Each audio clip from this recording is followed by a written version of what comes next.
my channel. I am actually doing this on the same time of my DIY hygiene kit. I'm actually discussing for the best wedding gifts for a newlywed on a budget edition. Marami akong sample actually for the budget edition. Although, I'm not sure kung ano pong tamang budget nyo for a wedding couple. Pero kung sabihin na natin 3,000 below, sana pwede na yun for you. But hindi ko sigurado kung makakapagbigay pa ako ng lower than that. But I'll do more if I can. Okay, the first one is the air fryer. Air fryer, the usual trend nowadays na mas kailangan ng mga tao ngayon. Although for the cooking, especially the brides, newlywed couple, mahilig talaga magluto-luto. Now, air fryer. Actually, maraming mura na air fryer. And I'm not pretty sure kung maganda ba siya or anything. But someone gave me a very cheap air fryer and he actually told me na it's very cheap. It's nice. Magandang air fryer, although medyo bulky nga lang pag dinala. Air fryer, yan. The next one is the wooden set of dining tools. Marami ako nakitang wooden set of dining tools. Kay MMC Wooden Craft. Sa Facebook lang yon. So, actually, tinignan ko yung mga gawa niya. Parang okay din siya. Although, marami pa namang mga wooden crafters in Manila or in outside Metro Manila. But, you know, support local. Yung wooden set of dining tools, maganda siya for pair lang ang bibili nyo, like plato or pair of spoon and fork, diba? Next one is the coffee maker or French press. Yung coffee maker na sinasabi ko, hindi po yung ganito kalaki. Yung coffee maker is the cheaper one, yung madaling gamitin. Usually for older people, they love coffee maker kaysa sa mga coffee machines. But the usual modern older people, they love coffee machines and they appreciate it. But maganda siya. And then, pabalot nyo lang sa National Bookstore. Yes, meron po nagbabalot kahit outside item. Ang pinagawa ko yung akin sa Shangri-La. French press. Actually, marami sa department store or even sa Shopee ng French press. And it's nice. That's the first thing that I used when I was building my coffee shop. I mean, my own coffee table. So, talagang mahal na mahal ko ang kape. The next one is electric kettle. Electric kettle, yung usually nakita nyo sa mga hotels. Very useful talaga siya. Although yung binili ng husband ko, yung malaki daw, yung pinipindot. Yun yung gustong-gusto niya. It's a little bit more expensive than a kettle. Pero, okay din naman. Pero medyo bulky nga lang din. But it's helpful for us. And I'm actually keeping it kahit hindi siya bagay sa table ko. Kasi gusto ng husband ko yan. Sabi ko, sige, okay lang. The next one is the couple insulated tumbler. Although may ibang mahal na insulated tumbler, pero may mga nakita kong 500. Pag dalawa, pwedeng 1,000 pesos. Makakagawa naman ng paraan. I actually saw this couple insulated tumbler sa handcrafted gift shop. Facebook lang din naman sila. And then you can actually inquire kung how much yung mga insulated tumblers nila. Marami din silang ganyan. The next one is the couple bedroom slippers. Okay, couple bedroom slippers, couple bedroom slippers, couple bedroom slippers, couple bedroom slippers. Ang hirap. Slippers na lang, chinelas, or pang kwarto na chinelas. Mayroon nagregalo sa amin ng slippers.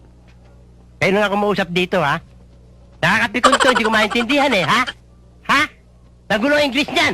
Sasapakin ko yan! And pair, yung tita ko. And actually, sabi niya, budget lang kasi siya for gift. Pero nung time na yun, nakakatuwa kasi kailangan ko ng slippers. As in, I don't have any slippers at home. Isang piraso lang ang slipper ko. Kahit tanong niyo pa ang maid ko, tinatanong nila kailan ba ako nabibili ng chinelas. Dahil po, yung kahit sa isang slipper ko, nadadapa pa po ako doon. Magic. Nung after wedding ko, nakita ng husband ko may nagregalo sa amin ng slippers. So sabi niya, uy, may slippers! So, I'm very happy. Kahit na alam kong hindi siya like a very too much expensive gift. Medyo na-appreciate ko siya kasi I badly need the slippers at my room. Oh, yung bedroom slippers, makakabili kayo even at department stores or even in Shopee. The next one is the organizers. Okay, it's my favorite thing in my room. Meron po ako mga organizer na binili. And nagamit ko to kasi meron po akong refrigerator. And then sa gilid ng refrigerator ko, merong little space. And then doon ko po pinapasok yung organizer ko. So hindi nyo siya makikita, hindi nyo siya mapapansin unless nadadaanan nyo. So pag nadaanan nyo siya, makikita nyo may something na white na parang pader. Pero it's actually an organizer. Pag pinull out ko siya, yun. Bumili ako ng dalawa, then pinagpatong-patong ko, sobrang taas niya. And it's actually helpful, especially yung mga maliliit na gamit, pwede nyo ilagay doon para hindi siya medyo makalat sa kwarto. And it's nice for a couple na nag-starting pa lang sila. Siyempre maraming nililipat na gamit, very helpful. Marami namang organizer pa, but I chose this organizer kasi very maganda tignan. The next one is the CCTVs. Okay, medyo weird pakinggan, pero it's actually nice for a couple na starting sila, especially kung may bagong bahay sila. I have a lot of CCTVs in my room, as in madami. Ayun, may kayabangan to. Even I have a spy cam. Pero syempre yung spy cam ko, hindi naman ako beta. Grabe naman kayo.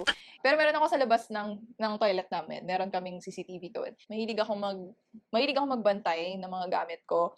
And since nga I'm a busy person, naglagay ako ng maraming CCTV everywhere and it's all recorded. Kaya kapag gabi, minsan hindi ako mapakali, sisilip ako sa CCTV, even outside our gate. Kailangan yun and it's very helpful for us. Mura lang din naman siya and meron pa namang mas mura siguro, pero pwede na yung 500 plus. The next one is the album with Instax photos of the couple. Yung album, may mga tig to 200, 300 plus. And then, yung Instax, maraming gumagawa ng Instax photos. Kahit na 10 lang, cute na yun. For a gift for a couple, okay din siya. The next one is the customized cup sleeves. Okay, cup sleeves. Ang hirap ng big kasi naman to. Yung cup sleeve na sinasabi ko, like for a coffee, mga pang cover dito, yung cup sleeve na yun. Kung ang couple na pagbibigyan nyo, mahilig silang uminom, mahilig silang uminom, very thirsty na tao. Alas man ang buhanga mo, ha? Pwede nyo silang regaluhan ng customized ng names nila or something that is yung word na medyo memorable. Pwede nyo silang bigyan ng cup sleeve na memorable sa kanila, like yung pangalan nila or tawagan nila. And it's actually nice for a couple. Siyempre, magagamit talaga nila yon. So, ngayon may nakita akong gumagawa ng cup sleeves. Si Sadja. Sa Facebook lang, and then you can search it. It looks new. Bago talaga siya. Pero I know that person behind Sadja. I really saw her skills. Ang ganda talaga niyang gumawa. She's also a photographer. So, if you need a photographer, you can actually contact her then. The next one is the matching pajamas. Huwag kayong magbibigay ng family pajamas or PJs. Kasi, syempre, may ibang tao, they're not yet ready for a baby or a child or starting up a family. Kasi actually, husband and wife, already a family. Kaya huwag niyo silang ipa-pressure on giving baby stuffs kapag newlyweds kasi it's not appropriate. Kasi parang, hala, oo nga, after nitong kasal, kailangan magka-baby na. But no, you don't need to give those kind of things for them. It's actually pressuring them. It's not tama, ganun. Ay, konyo. Yung matching pajamas, meron ako mga nakikita sa Shein o kaya sa Shopee, marami din naman. The next one is the frame with their photos. Okay, suggestion to ng kapatid ko. Sabi niya, di ba maganda kapag picture ng couple? Yung proposal photo ng mag-couple. Pwede niyong gawin yun and then pa-frame nyo lang. Ganda. The next one is the 2 keypad phones. Suggestion to ng friend ko. Yung keypad phones kasi, very useful, especially kunyari for landline calls and etc. Basta okay din naman siya. Maganda rin naman and very helpful for them. Kasi nga usually mga gamit ngayon, smartphones. Bumili ako ng keypad phone sa SM, San Lazaro, sa pinakataas. Hello yata yung store. Pero marami naman dyan if you need. The next one is a pair of socks with their faces. So, mukha talaga nila. Nakita ko yun sa customized socks sa Facebook. Then, search yung inquire na lang kayo kung how much. The next one is the matching jackets. Pwedeng college jackets. Kunyari kung saan man ng college or university yung couple. Maganda din. So, it will remind them kung mga college days nila. Next one is the food steamer. Oh! Favorite ko to. Binilan ako ng parents ko ng food steamer sa SNR. Yung favorite ko yung Bowman, yung brand. It's around 1,000 pesos and maganda rin siya for a wedding gift. Makikita niyo yun. Pero wag niyo na lang i-hoard para may iba din makagamit. Yung food steamer kasi as in talagang dim sum, mga veggies, eggs, ay helpful talaga. Next one is the unique pair of towels. Actually, maraming towels na sikat. Canon, Madewell, Modern Threads, Sayatex, Home Republic, Mainstays. Maraming klaseng towel. Pero meron ako nakita yung fast dry talaga. Bet mahal yata siya, around 600, 700. Yun yung bala kong bilhin. Pero kung gusto nyo, yung mga magagandang type of towel, bilhin na kayo yung dry na lang para masulit. Pero mahal, kasi dalawa pa lang. Sige na nga, yung ano na lang tayo sa mura. Mahal, gusto niyo mura? Oo. Ako may alam na mura. Ano yun? Then try nyo na lang mag-partner ng same color or very minimal colors or like black, white, mga ganong klaseng kulay. The next one is suggestion ng kapatid ko ulit. The next one is the bathroom for a couple. Kapag bagong bahay sila, maganda isabit yun. And then, kung merong mga naggagawa ng initials, mas maganda. The next one is the speaker. Yung speaker kasi, naisip ko yun kapag nanonood ng movies yung couple. Meron kasi mga nabibili naman sa mga malls na speaker or even in Shopee. So, nakita ko sa Shopee, meron ako nito parang retro na speaker and maganda siya. The next one is the oversized mugs. Ito yung favorite ko.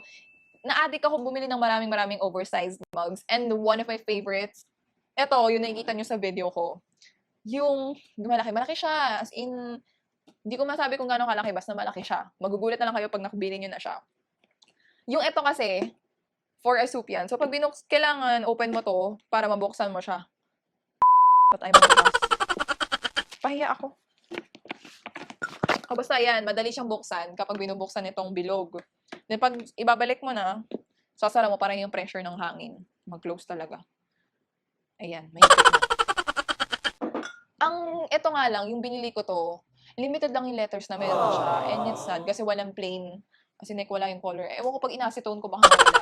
Pero meron din ako mga nakitang other mugs na magagandahan din kayo. Marami pa kayo makikita mga mugs na malalaki din. Pero iba talaga tong mug na nabili ko. Ang ganda talaga. The next one is the portable hammock. Ay, favorite ko. The first time na nakakita ko dati ng hammock nung bata ako sa province na. It's really nice for kapag kunyari bagong bahay ka tapos meron silang terrace. You can put a hammock on it. And it's really cheap for may cloth yata. Meron kasi yung iba parang dumidikit sa katawan mo, di ba, yung mga shape ng hammock. The next one is the tent. Okay, tent. Lalo na pag traveler yung couple. Maganda ang tent, especially kung meron silang backyard, tapos pwede sila mag-date dyan, mga ganyan. And also, you can actually give them a projector.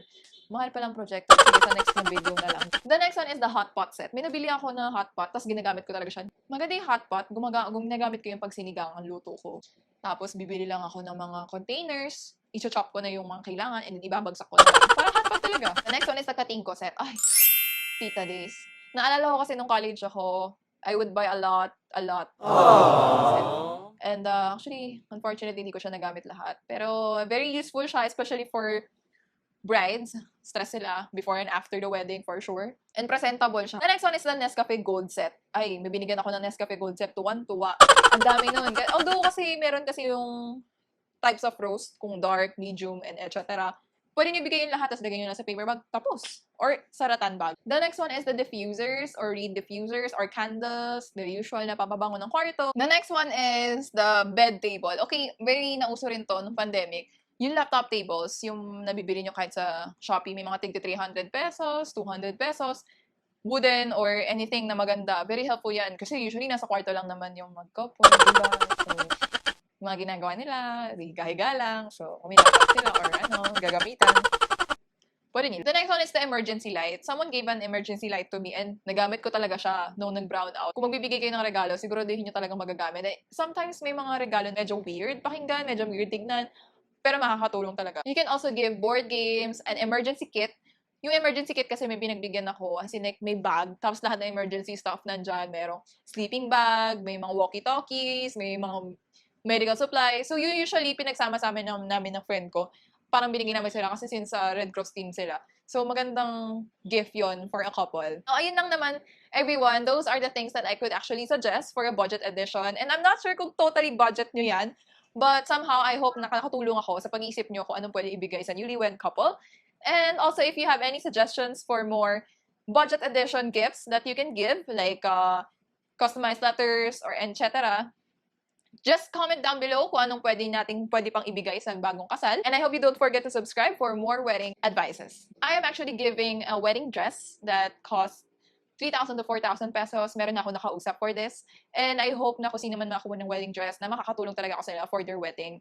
And although it's not much expensive gift for a couple, I hope na maging memorable para sa kanila tong regalo na to. The only thing you need to do is tell me why you deserve to have this wedding dress. Comment down below whoever has the best answer and the best likes or the most likes and kung sino man the most heartwarming comment ever, siya siyang mananalo.